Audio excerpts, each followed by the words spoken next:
Hey, good morning, guys. So we are in November right now. So let's see, how has October been? Most of October has been like we had daytime temps in the low 70s.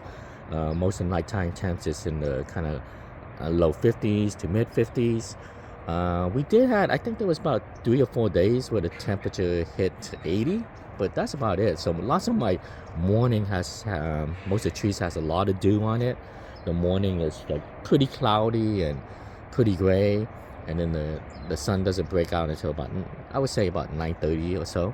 So that's how most mornings has been here. So it definitely feels a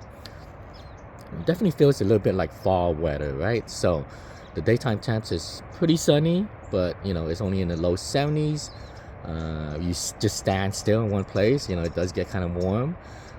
Overall, like the air is pretty dry. You kind of feel your nose being dry. You feel your lips being dry, but then you still get all these kind of dew on the plants in the morning.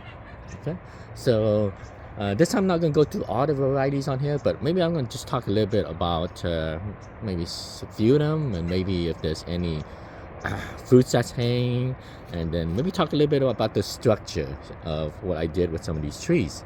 Um, yeah, so maybe talk a little bit about the structure on these trees, and what I did, what I thought kind of worked out, what I thought that didn't work out.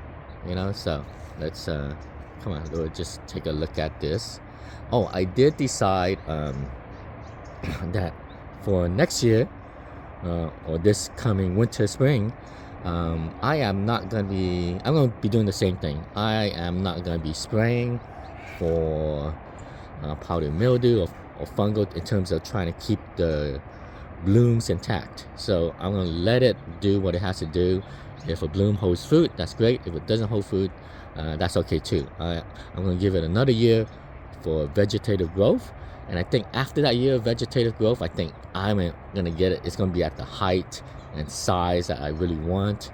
And then I'm going to just really just spray afterwards. So like say 2026 would be when I'm just spraying, trying to get it to set as much fruit as I can. But for right now, I'm gonna just let it grow again. I think I like the size of the tree right now, and I think in another year it's gonna be like the perfect size and height I want it to be. And then I'm gonna let it bloom and fruit and so forth. Okay, so let's take a look at the tree. I did clear off a lot of you notice in summer, there's a lot of ground covers. What you mostly see here is sweet potato, and I kind of let it just kind of run about and cover the trunk a little bit, keep it kind of protected from sunburn. But then in winter, I do clear it all out. I want it to breathe. I don't want anything creating extra moisture. I want it to kind of dry out when the days are sunny. So let's take a look at this. Yeah, so this has been all kind of cleared up. Probably need to remove a little bit more. And here's the trunk. So this was, again, I mentioned, these rootstock was planted out in 2019. Most of the grafting projects began in 2022. Yeah, 2022 was when I made most of my grafts. Okay. So 2024. Okay. What I did with this, I mentioned to you guys how I like to let the tree grow tall, and then I kind of chop it back, and that's when I either make a graft or when I let it branch out.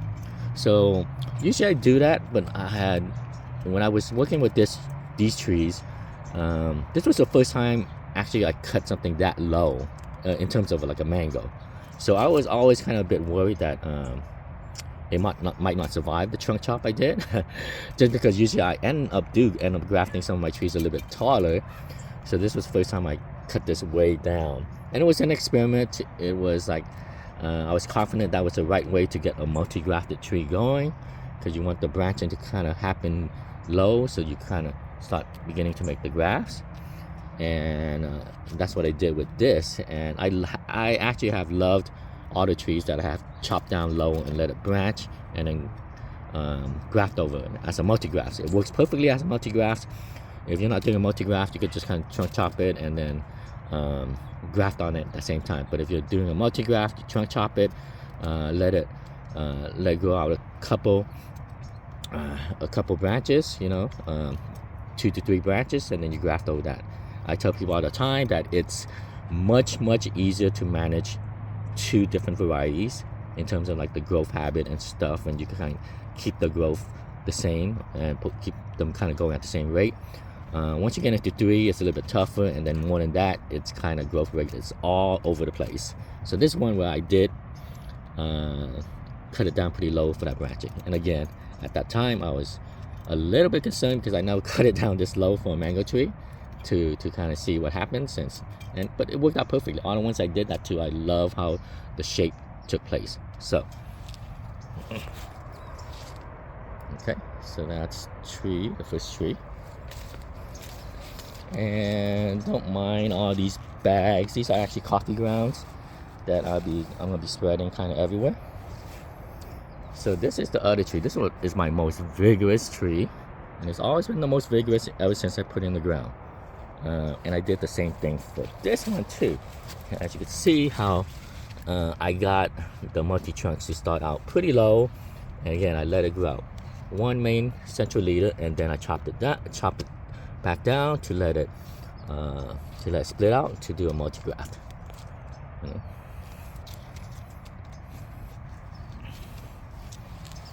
And yep, it is looking pretty good. Some of these tallest ones I have here is like this red flush right here. That's Prom Chimea, and this has been like the best growth I got out of the Prom Chimea in the last couple of years.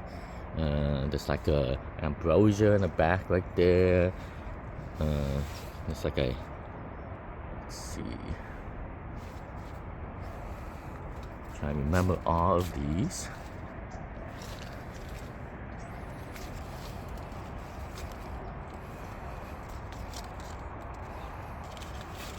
This is a Sindri right here. Sindri. And that tall one right here is Sophia Lemon. So they're all going pretty darn well. And this wasn't I have liked the shape of this. I liked how I cut it back down low and kind of let it branch low with the trunk chop. Okay, and again, I mentioned to you guys again, just kind of make sure you guys kind of get this. So what I do the first several years is I do not do any kind of pruning to the trees. I try to let it get as tall and let the trunk develop as thick as possible before I trunk chop it down. And of course, you're gonna have to trim it and so forth if your tree is way too tall and lanky and stuff like that. But any kind of heavy kind of pruning, I wait until the trunk kind of gets to a decent size, and then I chop it back down. And you could kind of follow me on some of the other projects, which is the more recent rootstock. You see me do that. Okay. Let's see. Okay, I'm gonna keep on going.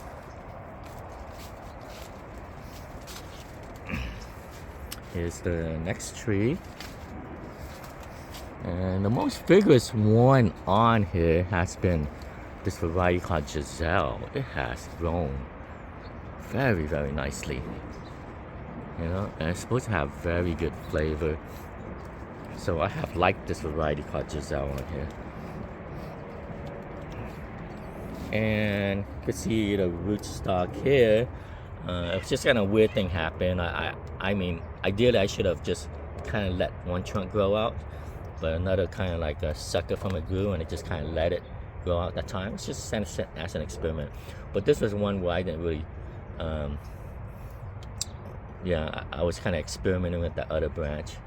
So this was one where I did remove it about here and kind of got some branching on it. But this shape is kind of funny. I haven't liked the shape of my trunks on this too much. Mostly it was due to that second sucker out there, and everyone knows you don't kind of leave it, but I was just kind of experimenting. Okay, and here's the next tree. Let me go back to what I got still fruiting. So this one's a pineapple pleasure. This fruit is huge. I am going to either try to see if it color breaks or drop by itself. I really do not want to pick this way too early. It'd be such a waste. So I'd rather have it be a little overripe than underripe, you know. But this is a huge fruit, pineapple pleasure, and I try to protect it with steel mesh and everything. But yeah, really looking forward to this one. Okay, this is another tree right here that I have, and this is one where I did not trunk chop it, kind of back down. It was a little bit, my grass took the place a little bit higher, and this, when I started out, this was one of the more vigorous trees, and it was looking really nice, but oh my gosh, I had so many failed grafts on this, it just wouldn't want to take, and now the shape is just kind of all over the place. It's a pretty ugly looking tree. It's probably the ugliest, it is the ugliest one out of all 8 of these 2019 rootstocks. So hopefully in the next couple of years I kind of get the shape back to something more that looks a bit more better and stuff. But I do have some full-size Super Julie healthy fruits right here that is developing, but I don't think this is going to ripen at all till probably February or March. It's so behind. This was a late bloom. Okay, next up, right here, again, this one is one I did the trunk chop pretty low, and I have loved the shape of it. You know, it multi branches out like that, and then you could kind of do multi grafts on it. That's what I kind of do with these. Again, letting the tree grow and chop it back down, getting to branch, and then you do your multi-grafts on it. It works really well for multi-grafting. Again, you just want one single variety. I would chop it down and then graft after you chop it down. I have liked that. I'm more, the first several years, I'm always more concerned about the thickness of the trunk and not really limbs and branches and height or anything like that. Well, height a little bit. I want to get it tall because it helps with thickening the trunk, but I'm not really concerned about branching, foliage, and all that stuff. I'm trying to get the trunk to go thick as much as possible. Okay. And on here, I put a few grafts on here. They were very late grafts. They push, but they don't look like healthy flushes. You know, they're kind of like pale flushing, tiny leaves, and that's what you kind of get in cold weather. So unfortunately, that happens in cold weather, but it was some varieties I really wanted to kind of get on my tree kind of towards the end of the year. So that's why I don't really recommend too much of late year grafting unless you're in the greenhouse or something. Even if they do take, they're not the healthiest flush. You know, the cold weather kind of keeps the leaves small and tiny and sometimes discolored. So this one is like a lemon zest, because as you guys follow me, what I've been growing as lemon zest for the last several years end up being a peach cobbler. So this is actually the real lemon zest right here. And a few other things here, you know. This is a seedling lemon zest with an Indian spice component to the leaves. This has been my favorite seedling, so I'm trying to just graft it onto other established trees and see what happens. Okay, the next tree up, and here you go. So most of this on that side is California Remit. Then I got, let's see, Dupree Saigon, Bombay, Golden Queen Jing Huang. Got some other interesting Egyptian varieties like Hindi Bessanara and so forth. I mean, it's doing okay. But this one, if you look at the trunk, right, it's not one where I did the trunk chop very low. I kind of began my grafts towards the top, and if I had to do it all over again, I would cut it, would have chopped it down right there for the branching. You know, I have liked the shape of that when I do that. But again, back then, I was still experimenting. Cutting it down that low was still kind of a little bit nerve-wracking, especially with mangoes. A little bit nerve-wracking. I wasn't sure if they'll survive or just kind of take forever to recover.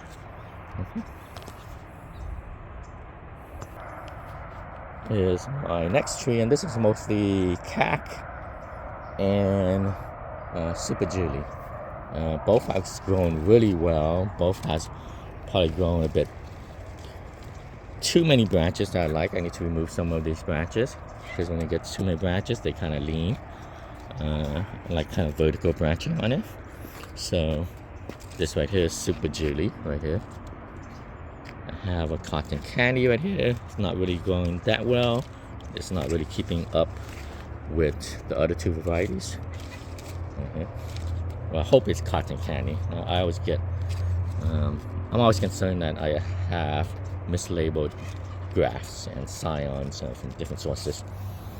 Here's a Munkin C right here. These are 2 new graphs this year. Okay, up next, let's see. This one again, I did not do a low trunk chop on this one. I would have if I had to redo it again. So this branching kind of started, grafting started on the top. So there's a few fruits here. There's a little gem, sizing up. This was one that cracked and I wasn't really sure what to do with it. Just kind of left it alone, see if it heals over. Seems to have healed over. Here's a kind of beautiful looking Juliet. I haven't tasted that yet. And here's a peach cobbler. Looks yellow, but the stem is still so green. So I don't think it's close to being ready yet, but we'll see when the stem gets a bit more brown. And this yellowing is more, kind of happened during the heat wave. And let's see what else I got here. So there's a gram, 2 grams right here I have. Still small, you know. I don't think this is going to be ripe anytime soon. Still small, still very dark green. Alright guys, that is an update. As we get into November, one thing I am going to try this year, kind of as a prevention, and as we get into the colder weather, before we are in the colder weather, like the coldest of the months I mean, I am probably spray everything down with copper fungicide, just kind of as a prevention. I'm going to just do it once, and hopefully that kind of keeps any kind of fungal issues in control and for this winter. And I might do one more spray of that in spring during the kind of the voice of our wet season. Okay, all right everyone, so thanks for checking in.